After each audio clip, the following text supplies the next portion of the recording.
يا صباح الخير. ازيكم عاملين ايه؟ يا رب تكونوا بخير. النهارده هنسيح مع بعض السمنه البلدي، السمنه اللي كانت امهاتنا زمان بتطبخ بيها احلى اكل. كان ريحه الاكل تجيب اخر الشارع، وبنعرف من اخر الشارع احنا طابخين ايه في البيت من غير ما نشوف. السمنه الفلاحي او الزبده الفلاحي هي اساس البيت المصري الاصيل اللي اتربينا عليه. طبعا ولا كان فيه خلطة كنور، ولا كان فيه سبع بهارات، ولا كان فيه خالص التوابل اللي احنا كنا حاليا نعرفها او بنستخدمها وما نقدرش نستغنى عنها. معلقة واحدة من الزبدة الفلاحي كانت تغنينا عن اي طعم. عموما اللمة الحلوة وسط الاهل بتحلي اي اكل. معايا هنا كيلو من الزبدة، هرفعها على النار. اهم حاجة ان الحلة اللي انا هحط فيها الزبدة تكون اكبر من الكمية اللي انا هضيف فيها الزبدة. ليه؟ لان الزبدة دي هتطلع بخار المية اللي فيها، وبعدين هتبدأ ان هي في الغليان فهترفع. اي حاجة هتقع منك على البوتاجاز دي هتكون المرطة، وهي سر الطعم والحلاوة والجمال اللي احنا بنحبه في الزبدة دي. تاني حاجة إن وقت تخزين الزبدة أو الوقت المفروض إن احنا نشتري فيه الزبدة الفلاحي هو أجازة نص السنة، يعني شهر واحد كده نصه لنص شهر اتنين. تاني حاجة يا جماعة ودي حاجة مهمة جدا، التقليب.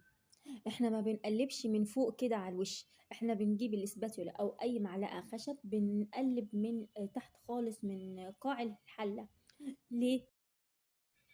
ليه؟ لأن حبيبات المرطة بتنزل في قاع الحلة فبتبدأ إن هي تستوي، والشوية اللي فوق طافيين على وش الحلة بيكون لسه ني، فبالتالي هيكون اللي تحت اتحرق واللي فوق لسه ني، فلازم التقليب المستمر. أول ما بتبدأ بالغليان هنعرف إن هي استوت إزاي. الوش بيبدأ بلون الاحمرار. حاليا أنا طفيت على الزبدة، شوف بتغلي إزاي. ده لأن هي بتستحمل درجة حرارة عالية جدا جدا زي الزيت بالظبط، يعني بتوصل لدرجة الغليان. فاحنا أول ما ناخد اللون المناسب بنبعدها عن النار. لما تهدى خالص خالص خالص، يعني تحط صباعك فيها ايدك تستحمله. نبدأ بقى ان احنا نصفيه في برطمان. اهم حاجة لو احنا عايزين نحتفظ بيه من السنة للسنة ان البرطمان يكون جاف جدا ما فيهوش ولا نقطة مية، ومحكم الإغلاق علشان التهوية كمان. تاني حاجة المعلقة اللي احنا هنجيب بيها تكون ناشفة جدا. دلوقتي أنا بدأت إن أنا أصفي واحدة واحدة كده علشان المرطة ما تنزلش في مع السمنة. هي طبعا لما بتهدى بتترسب تحت في قاع الحلة.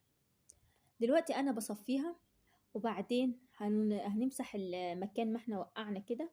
هنبدأ ان احنا نقفل البرطمان بتاعنا كويس جدا علشان الهواء، كمان علشان ما يقعش فيه اي نقطة مية، علشان السمنة بتاعتنا ما تبصش.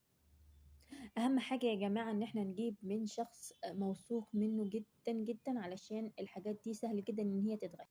هي ما طلعتش معانا مرتة كتير خالص، طلعت يا دوب معلقتين كبار. حلال عليا، هعملهم سندوتش ليا دلوقتي بعد ما اخلص خالص. يا سلام بقى على السمنة دي في طبق فول الصبح، ولا في المحشي، ولا اي حاجة. حقيقي بألف هنا وشفا.